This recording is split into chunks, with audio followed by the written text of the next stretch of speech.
buen plan para el viernes de la noche?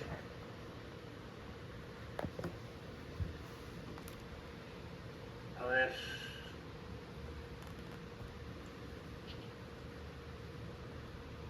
¿Ven todos?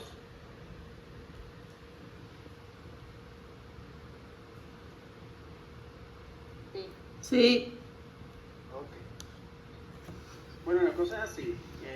Para seguir con los temas de prótesis fija, esta clase debe haber sido hace unas 2 semanas, me disculpo, pero metí cosas nuevas, entonces tardé un poquito por eso. Ese metí cosas nuevas es que sería bueno que se tomaran una taza de café, que tuvieran un café al lado. Ya me dijeron que tuvieron un día muy pesado hoy, pero creo que va a terminar, si lo aprovechamos bien, pero hay cosas que de repente van a aburrirlos un poco, pero voy a intentar hacerlo lo más rápido posible para que no se aburran y que terminemos temprano. Bueno, nada, con los temas que siguen vamos a hablar un poquito de lo que es la reconstrucción del diente vital, del diente no vital, como pilares en prótesis fija. Hoy vamos a hablar de lo que es el diente vital. Entonces, todos en la clínica hemos visto los casos que hemos estado llevando y hay límites entre saber si vamos a necesitar hacer la endodoncia o no hacer la endodoncia a nuestro paciente. Usualmente cuando hablamos de dientes vitales sabemos que ya está al límite cada una de esas restauraciones que vamos a hacer, ese tejido está al límite de poder o no poder recibir la restauración sin antes haber hecho la endodoncia. Entonces vamos a marcar esas pautas o a marcar ese protocolo que debemos tomar en cuenta cuando estamos rehabilitando esos dientes vitales, ¿no? Pero para poder tomar en cuenta o marcar un protocolo, pues debemos tomar en cuenta muchos factores. O sea, todo lo que tiene que ver con lo que es estructura, lo que es función, cómo es normalmente un tejido y bueno, cómo puede reaccionar ese tejido ante cada uno de los procedimientos que nosotros hagamos en la clínica al momento de estar rehabilitando. ¿Okay? Recuerden que no solamente se trata de un diente pilar vital que va a ir para una corona, ¿no? Puede ser un diente pilar vital que va a ir para una restauración directa. Siempre lo vamos a ver así, porque no todo se convierte en corona o en puente, no todo. ¿Okay? Entonces, la idea es empezar primero dando un concepto de lo que sería un pilar, ¿verdad? Un núcleo o un core, como su nombre lo indica en inglés. Es bueno que recuerden esa palabra core, que es núcleo, porque hay muchos materiales que en el mercado aparecen con ese nombre. Entonces, esos materiales que aparecen en el mercado, pues su nombre está indicándonos que van a servir para la reconstrucción del diente vital o no vital, o sea, para la reconstrucción del muñón, es lo que quiere decir. Y ese material pues estaría destinado para tener esta finalidad. ¿Okay? Vamos a hablar un poquito de lo que es el diente vital. El diente no vital lo vamos a ver más adelante, no creo que nos dé chance para eso. Empezamos hablando un poco de lo que es plan de tratamiento, como ya lo habíamos visto, nada más recordar lo que indica, todos esos parámetros o los factores que incluyen ese plan de tratamiento, cuáles van a ser los parámetros de análisis individual y general en nuestros pacientes. Vamos a ver un poquito los parámetros generales, creo que en la clase que viene vemos un poco los individuales para cada diente. Repasamos rápidamente lo que es esmalte, dentina macro y microestructuralmente, vemos un poquito de las características anatómicas y fisiológicas, describimos lo que es el órgano dentinopulpar, todo rápido, patogenia de la inflamación, estructura alterada, cómo va a reaccionar esa estructura alterada produciendo esa dentina reaccionaria y reparativa, cuáles serían esas alteraciones estructurales por procedimientos restauradores, que más o menos tiene que ver con lo que es la producción de esa dentina terciaria y alguna que otra actividad celular, factores determinantes en la respuesta pulpar, después de abordar esos factores determinantes, vamos a hablar un poquito de terapia pulpar, ya van a ver por qué. Terapia pulpar vital, a qué se le llama esa terapia pulpar vital, cuál va a ser el abordaje clínico y qué materiales restauradores tenemos en este caso, ¿ok? Bueno, nada, vamos a hablar entonces un poquito acerca de lo que es el concepto. Básicamente, esto está adaptado del diccionario de términos prostodónticos y se dice que es el centro, fundación o base de una restauración que complementa la anatomía coronal de un diente, vital o tratado endodónticamente, que recibirá posteriormente una restauración esta coronal inmediata.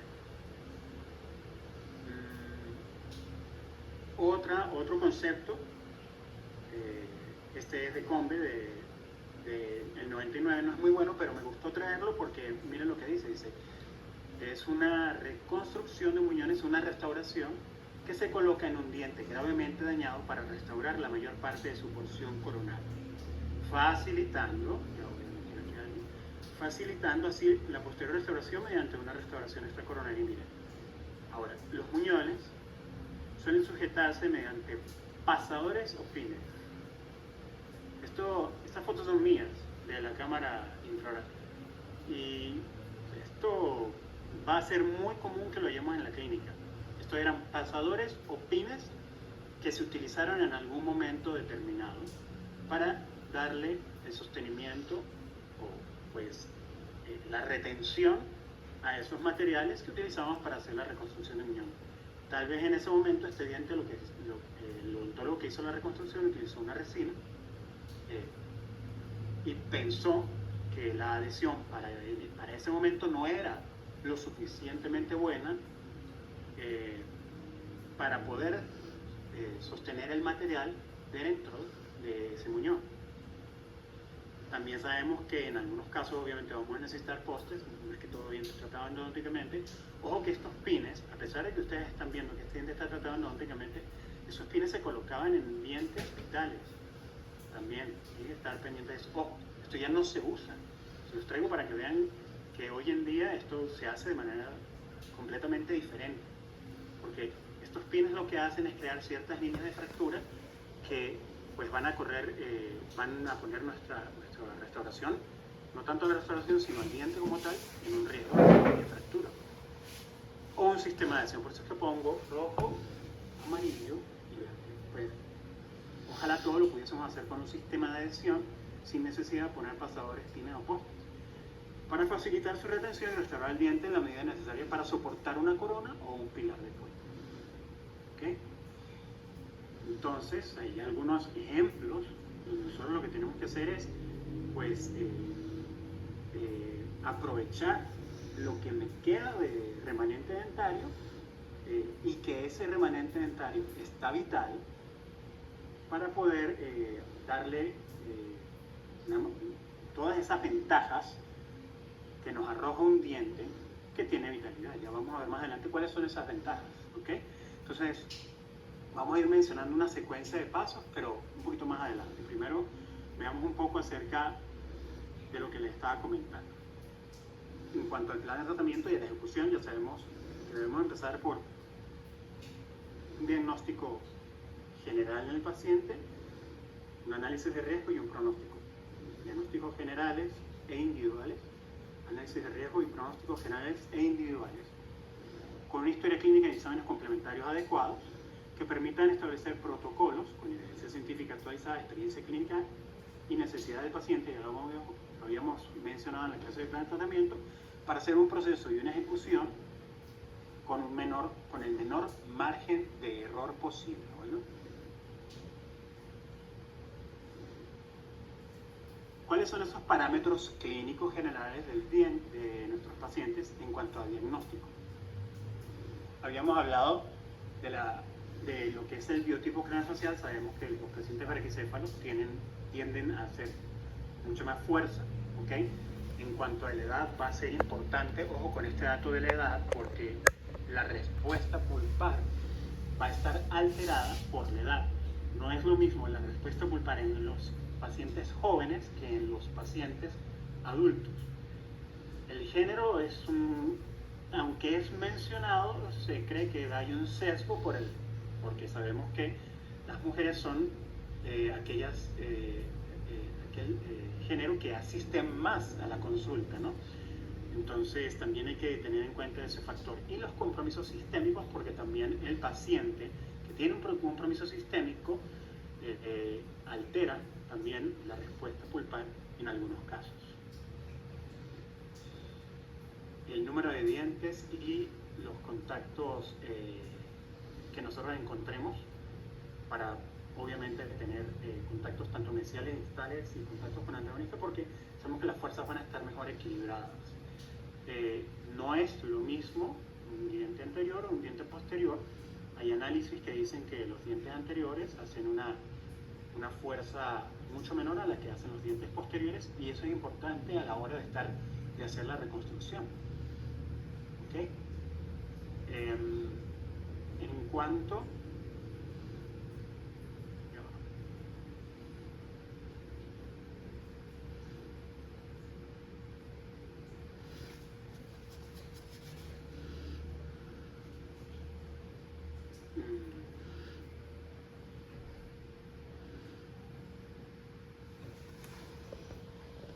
denme un momento, por favor.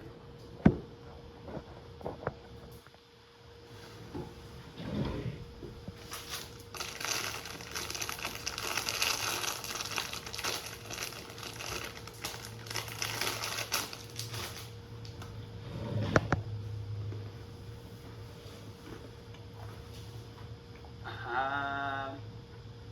¿Me oyen? Sí. Ok. Sí. Me oyen, pero yo no puedo.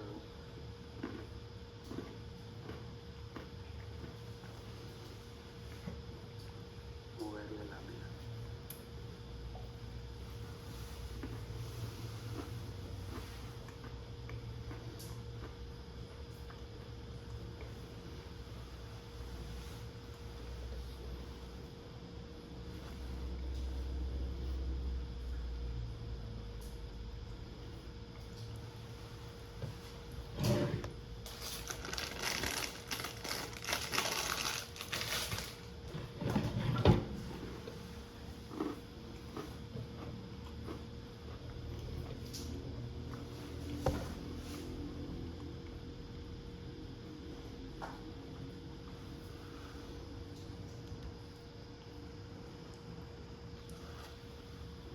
¿Listo? Ahora sí. Ubicación de nivel acá. Les decía que los dientes posteriores y los dientes anteriores realizan fuerzas diferentes, y eso hay que tomarlo en cuenta al momento de hacer nuestra reconstrucción de muñón o de tomar decisión acerca de, por ejemplo, el material que vayamos a utilizar para hacer nuestra prótesis. Otros factores como hábitos parafuncionales, maloclusiones, valores de desgaste promedio, que me otorga a mí, que me da a mí como el indicio de saber si voy a hacer un caso aditivo o un caso sustractivo, dependiendo del nivel de desgaste que tenga esos dientes en el paciente. La valoración del antagonista siempre va a ser importante, porque no todo antagonista hace el mismo nivel de fuerza. Sabemos que a medida que el diente va perdiendo tejido, el diente va perdiendo la posibilidad de regular esa fuerza, y la eficacia y la eficiencia va disminuyendo. Así como también en los implantes dentales, el nivel de fuerza que se hace es mayor, ¿okay? Porque no tenemos un ligamento que nos da una propiocepción para saber hasta qué punto morder o no, ¿okay? Hasta qué punto hacer fuerza. Igual, prótesis parciales removibles y prótesis totales disminuyen mucho esa intensidad de la fuerza.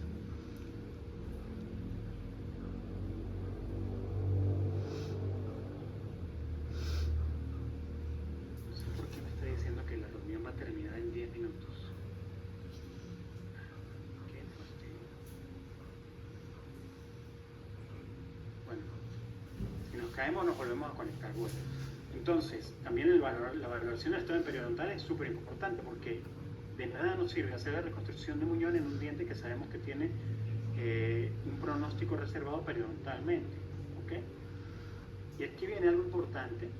Todo lo que sean valores diagnósticos de la salud pulpar va a ser muy importante al momento de saber que ese diente tiene el estado y la salud necesaria para poder utilizarlo como un diente pilar y hacer las reconstrucciones necesarias en él, ¿okay?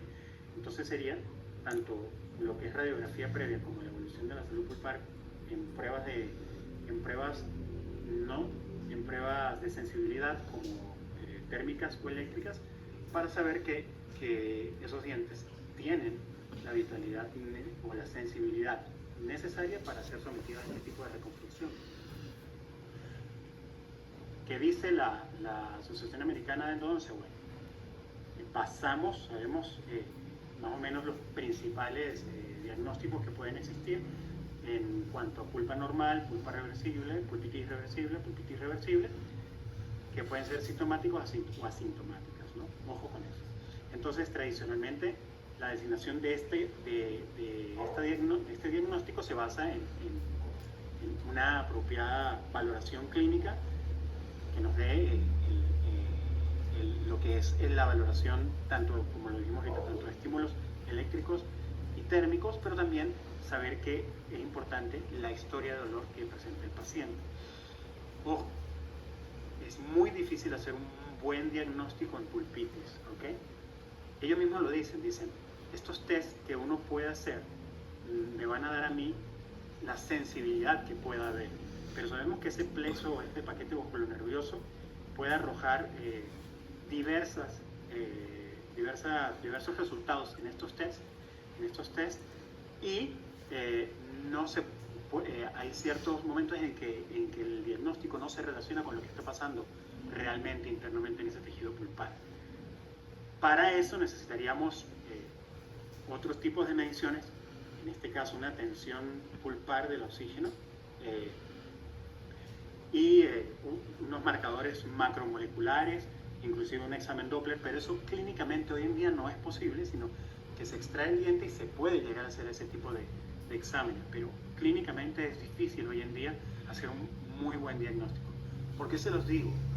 Porque se han dado cuenta de que hay ciertos errores al momento de diagnosticar y tratar a esa pulpa y han habido ciertas propuestas para dar un diagnóstico nuevo, ¿okay? ¿Qué propuestas? ¿Por qué se dan esas propuestas nuevas? Bueno, yo se lo decía, la clasificación ampliamente utilizada es la que les acabo de decir y se basa en signos y síntomas.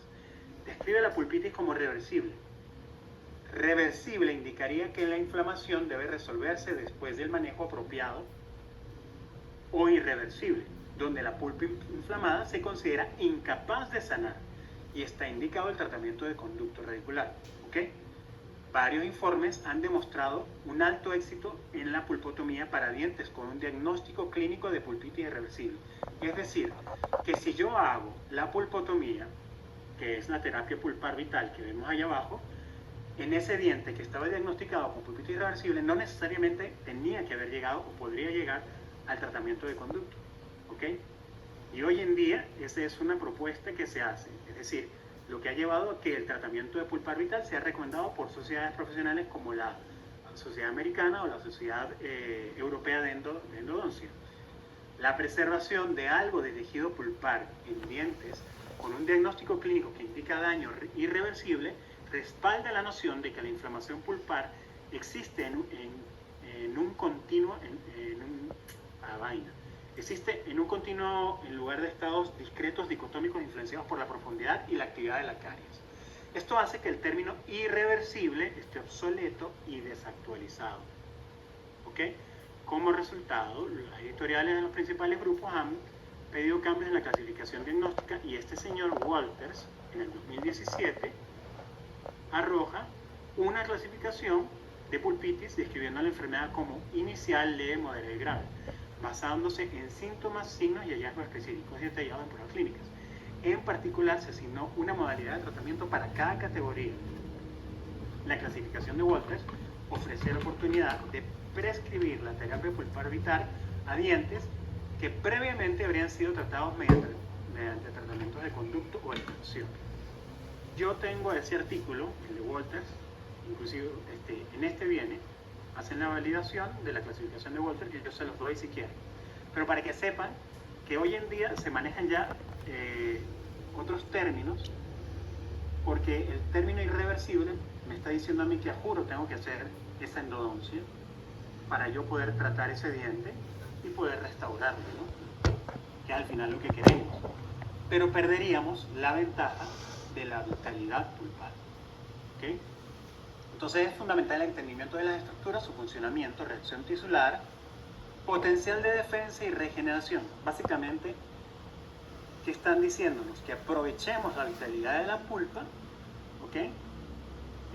Para que al momento de estar enfrentándonos a una patología como caries o un procedimiento restaurador que conlleve a la eliminación de esa carie y a la reconstrucción de ese diente, pues esté presente dentro del complejo dentino pulpar. ¿Okay?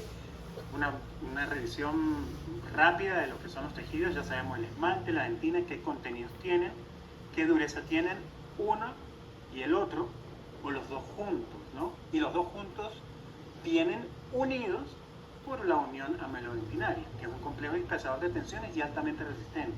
Por eso, mientras más tejido conservemos, mucho mejor. Y mientras la vitalidad pulpar sea conservada, pues mucho mejor aún. ¿Okay?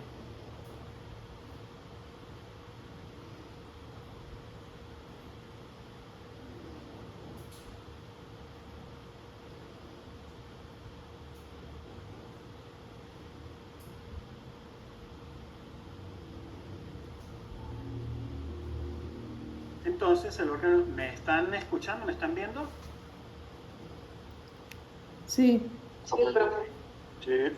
El órgano dentinopulpar se dice que es un órgano que obviamente componen la dentina y la pulpa, porque sabemos que la pulpa va formando a nivel embrionario la dentina con cada odontoblasto, que a su vez secreta, entre varias cosas, colágeno, y este colágeno es mineralizado formando los canalículos. Entonces, uno dentro del otro, como si fuese este morrocoy y este torgudo con su caparazón. Una depende de la otra. La pulpa mantiene viva la dentina y la dentina protege la pulpa. ¿Okay? Es una unidad entonces estructural y funcional.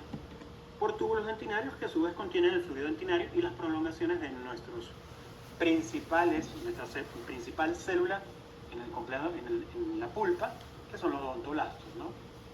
No quiere decir que sean las únicas, pero sí los protagonistas. Entonces, ¿qué tipos de dentina van a haber? La dentina primaria, que es la primera en formarse, muy abundante hasta la formación radicular final. Se habla de una síntesis diaria de 4 micras de la dentina primaria. La dentina secundaria, que es la que aparece después de la formación radicular, se forma durante toda la vida y tiene un patrón más irregular.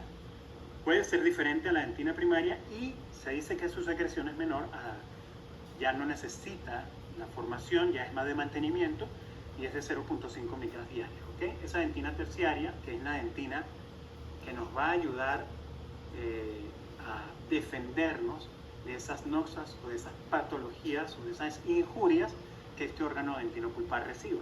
¿Okay? La estructura histológica, lo vimos, son túbulos dentinarios que dentro tienen la prolongación o el proceso del odontoblasto hasta llegar a la pulpa, donde hay una predentina, básicamente un colágeno que no ha sido totalmente mineralizado, y el odontoblasto como tal, con su cuerpo formando la primera capa de la pulpa, que sería la región periodontoblástica, que sabemos que tiene esa forma de empalizada, un pseudoepitelio, ¿no? Dentro de esa dentina también está una dentina intertubular y una dentina peritubular. Esa dentina